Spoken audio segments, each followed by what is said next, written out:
다음 주제가 좀 엽기적입니다. 서당에서 엽기적인 폭력 학대 사건이 벌어졌습니다. 우리가 보통 서당이라고 하면 뭐 생각하는 게 한문 배우고 예절 배우고 뭐 청학동 이미지 이런 것들 생각이 나는데, 자, 문제가 되는 곳에서는 숙식, 그곳에서 자면서 하는 교육을 굉장히 오랫동안 자면서 뭐 활동을 하나 보죠, 그곳은? 이게 그 참 경계가 애매모호한데요. 서당을 이걸 교육시설로 규정을 해야 되는가 말아야 되는가 이 개념이 명확하지 않아서 지금 일종의 이제 관리 사각지대에 놓여 있었다고 볼 수 있는데요. 지금 청학동의 경우에만 해도 7개의 서당이 있다고 하는데 여기 한 120명 정도 학생이 있다고 합니다. 네. 그런데 정규 학교는 아니고요.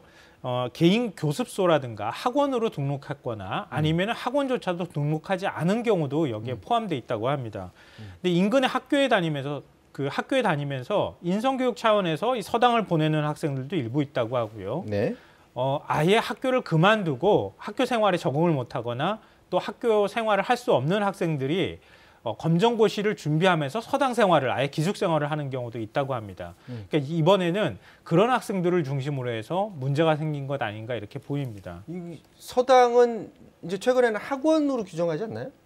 그러니까 학원의 경우에도 그러니까 지금 말씀드렸던 것처럼 개인 교습소나 학원으로 등록한 경우도 있고 아예 학원으로 등록하지 않고 청소년 수련 시설이나 이렇게 등록하면 아예 그건 별도 시설로 구분이 돼서 교육청 관할이 아니라 그것도 합법이에요? 예, 지자체 관할로 두게 된다는 거예요. 그래요? 이게 자, 굉장히 복잡하다는 거죠. 그러면 이번에 문제가 된 곳은 합법적인 등록 시설입니까, 아닙니까? 등록을 뭘로 했냐 분류를 좀 봐야 될 것 같습니다. 그러니까 국민청원에 지금 올라온 이 서당 같은 경우는 건물이 모두 4개 동인데 네. 2개 동은 학원, 네. 2개 동은 집단 거주 시설 이렇게 등록이 돼 있어요. 집단 거주 시설. 집단 거주 시설이요. 그래서 이 집단 거주 시설은 말 그대로 거주한 곳이니까 학원이 아니니까 교육청 관할의 감독의 권한이 있는 곳이 아니잖아요. 그래서 이 서당이 경남교육청 같은 경우는 교육청의 어떤 이런 지도 감독을 조금 피하기 위해서 이중으로 등록한 거 아니냐 이런 좀 의심도 하고 있고요. 이 하동 같은 경우는 이제 무슨 인성학교라든가 무슨 서당이라든가 이런 곳이 꽤 있는데 미인가 시설인 곳도 이 중에서 한 2곳 정도가 있다고 합니다. 집단 거주 시설로 굳이 두 곳을 나눈 것을 보면 학원으로 등록했을 때 좀 더 까다롭게 규제받는 게 있으니까 그렇게 따로 한 것처럼 추정이 된다는 거예요. 그렇지 않을까 싶습니다. 자, 그런데 이 문제가 되는 곳 국민청원 게시판에 그 피해 학생이 올린 글을 보면 네. 학생 간의 그 폭력 사태도 있었고 훈장이라고 하죠. 관리인의 욕설, 체벌 이런 것도 있었다고 좀 그러셨어요?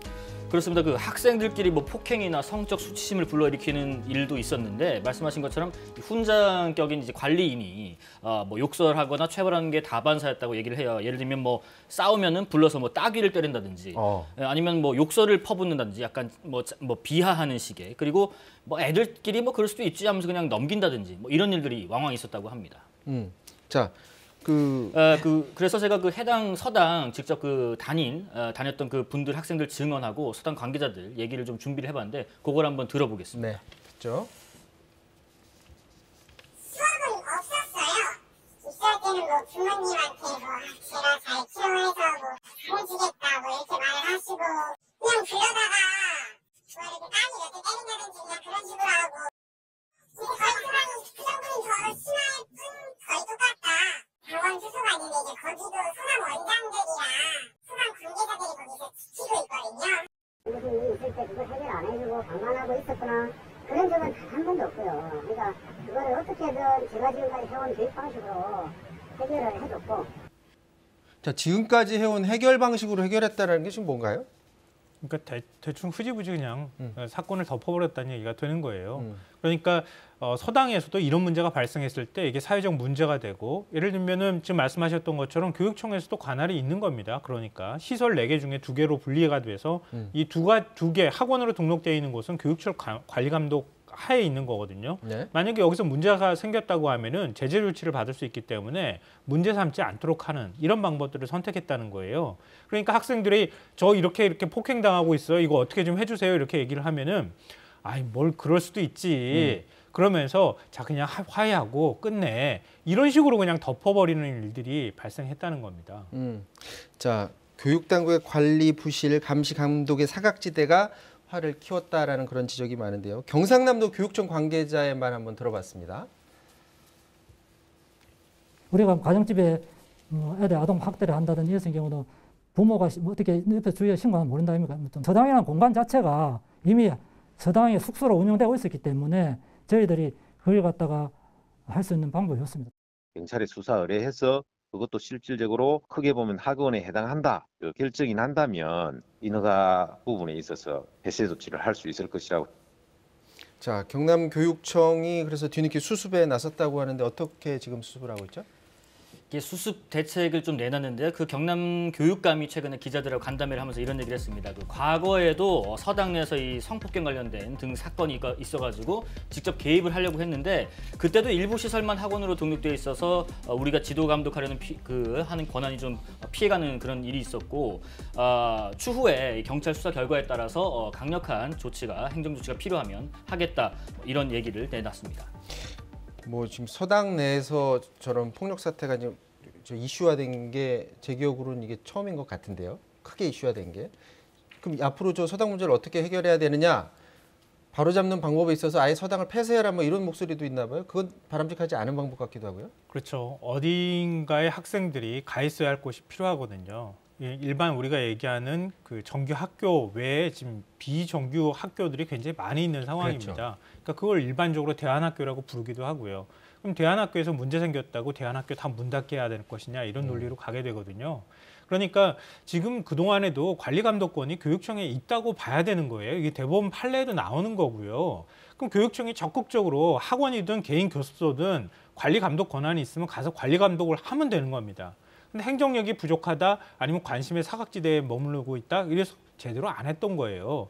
그리고 지자체도 역시 학생들이 거주하는 시설이나 이런 경우에도 가서 적극적으로 관리 감독하고 교육청하고 협조하면 될 거 아닙니까? 근데 그걸 하지 않았다는 거예요. 그러다 보니까 점점점 이런 것은 이렇게 해도 된다라고 하는 인식이 생겨났을 것이고 자연스럽게 그냥 덮고만 넘어가는 일들이 비일비재했었던 것 아니냐 이런 의혹을 받을 수밖에 없는 거죠. 이 기자로서 현장 취재 가면 거의 비슷한 문제가 반복이 됩니다. 지자체도 그렇고요.